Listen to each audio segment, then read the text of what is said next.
one. If you see, from here onwards it's not going to be any ascent or descent pattern. It is just some random pattern of swaras over here. Now tell me, in the second line, how many counts will you extend pa for? For 4 counts. 4 counts. Each pa for 4 counts, because there are 3 commas after that. Okay, so it goes like. So hereafter I will be saying 2 lines and you have to repeat the two lines after me. Okay. Sa re ga ma pa ga ma pa pa.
Second speed.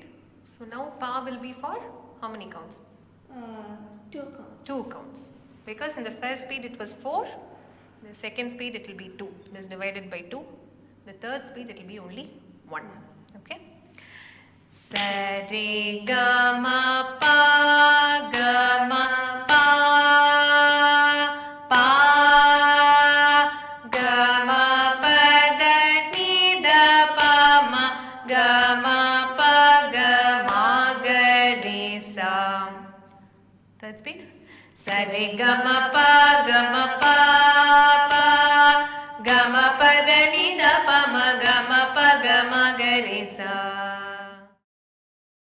11th exercise, if you see, so far all the exercises started from the lower sa. If you see, the 11th and 12th alone will be starting from the upper sa.